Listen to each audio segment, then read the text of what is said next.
La récolte et le stockage de la patate douce. Dans les régions où la saison sèche est longue, les cultivars de patates douces sont confrontés à l'infection par les charançons en raison de fissures dans les sols secs. Cela oblige les agriculteurs à récolter complètement leurs champs, ce qui entraîne une surabondance de patates douces sur le marché. Cela peut réduire la valeur de la récolte. Il existe une meilleure solution. Le stockage des patates douces récoltées dans du sable sec et frais empêche la propagation de maladies ou de parasites pendant de nombreux mois.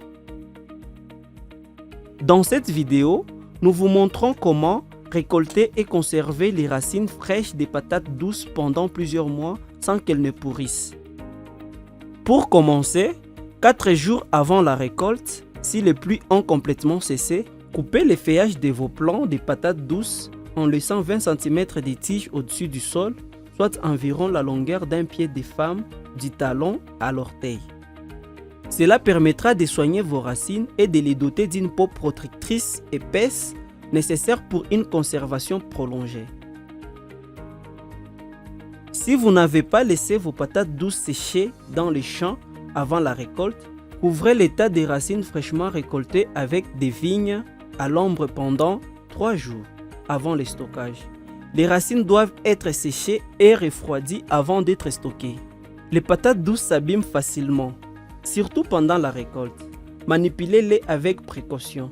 Évitez d'utiliser des objets pointus pour déterrer les racines. Pour éviter les meurtrissures, ne laissez pas tomber ou ne jetez pas les racines dans un tas. Placez-les avec précaution dans des conteneurs de transport.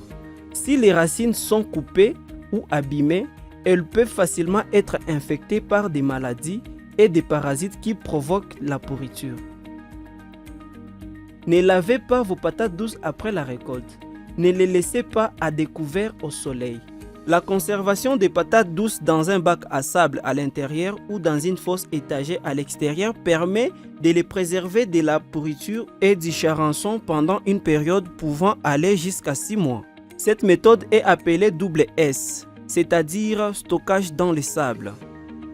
Les paragraphes suivants décrivent la construction d'une fosse en gradin pour l'extérieur. Une fosse à gradin est idéale pour le stockage pendant la saison sèche. Choisissez un endroit ombragé, de préférence sur un terrain suffisamment élevé pour que l'eau n'y pénètre pas en cas de pluie. Une fosse proche de la maison est facile à contrôler, mais elle doit être éloignée des animaux ou des fosses à ordures. Préparez une fosse pouvant contenir environ 350 patates douces.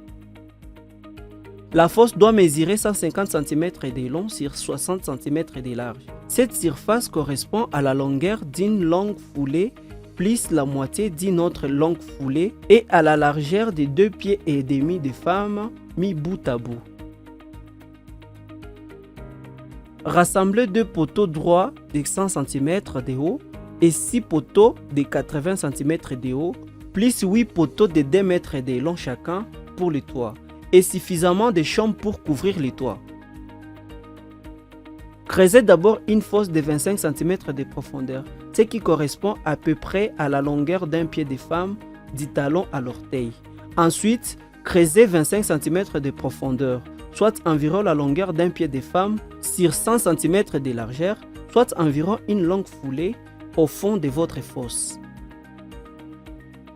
Ensuite, creusez une autre fosse de 25 cm de profondeur, soit environ une longueur de pied de femme sur 50 cm de largeur, soit environ la moitié d'une longue enjambée au fond de votre fosse.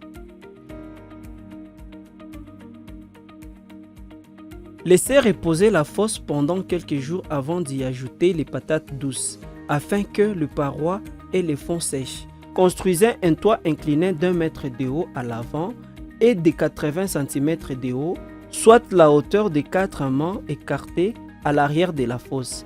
Inclinez le toit dans la direction du vent. Vous êtes maintenant prêt à remplir votre fosse. Choisissez vos racines pour le stockage. Ne conservez que les racines non endommagées, qui ont séché, qui ont été récemment récoltées et qui ont refroidi à l'ombre. Les racines coupées ou endommagées par les charançons ne peuvent pas être stockées. Recueillir 35 seaux de 10 litres remplis de grains de sable de taille moyenne. Séchez bien les sables, puis laissez-les refroidir pendant plusieurs jours avant de l'utiliser. Les sables humides provoquent l'échauffement des racines, leur germination et leur pourrissement. Les sables fins bloquent la circulation de l'air. Déposez au fond de la fosse une couche de 5 cm de sable frais et sec, de la longueur du pouce à la première phalange. Placez une couche de racines de patates douces sur les sables, en veillant à ce que les racines ne se touchent pas. Recouvrez ces racines d'une couche de 5 cm de sable frais et sec.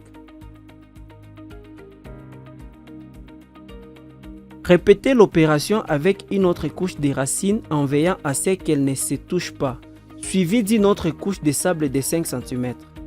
Continuez à ajouter des couches de racines et de sable jusqu'à ce que vous ayez atteint le sommet de votre fosse, en recouvrant entièrement la couche supérieure des racines avec du sable sec.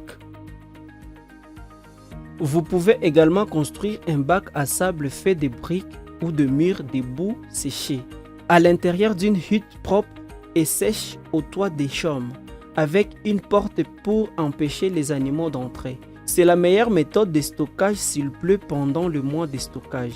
Veillez à ce que la hutte soit bien ventilée pour que le sable dans la boîte reste sec, car si la pièce est trop humide, les racines risquent de germer. Le mur de votre maison sera l'un des côtés de la boîte, ou vous pouvez construire la boîte dans un coin en utilisant 2 murs de la maison comme côté de votre boîte. Utilisez des briques de boue séchées pour construire les autres murs.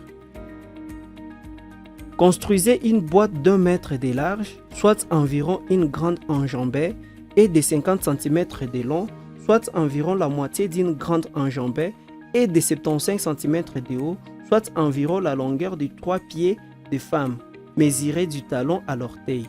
Les parois doivent avoir une épaisseur de 15 cm, ce qui correspond à la longueur de la main d'une femme, de la base du poignet à l'extrémité du doigt le plus long. Laissez la boîte sécher complètement. Vous êtes maintenant prêt à remplir votre bac à sable. Remplissez votre bac à sable comme vous le feriez pour votre bac à sable. Veillez à ce que les patates douces ne se touchent pas et soient entièrement recouvertes de sable frais et sec. Surveillez votre bac ou votre bac à sable d'intérieur toutes les 2 semaines environ pour vous assurer que les racines n'ont pas pourri ou qu'elles n'ont pas poussé. Si la fosse ou le bac semble chaud ou s'il y a une mauvaise odeur, déballez-les immédiatement et retirez toutes les racines pourries ou infestées de charançons et vérifiez s'il y a des germes. Enlevez les germes qui sont plus courts que l'ongle de votre pouce. Si les germes sont plus longs que l'ongle du pouce, la racine doit être mangée ou conservée selon la méthode triple S pour servir de source de semences pour la saison suivante. Remballez toutes les racines saines exactement comme auparavant. En conservant les racines de patates douces à l'aide de l'une de ces méthodes, vous et votre famille devriez disposer de suffisamment de patates douces pour les manger ou les vendre pendant une période pouvant aller jusqu'à 6 mois après la récolte.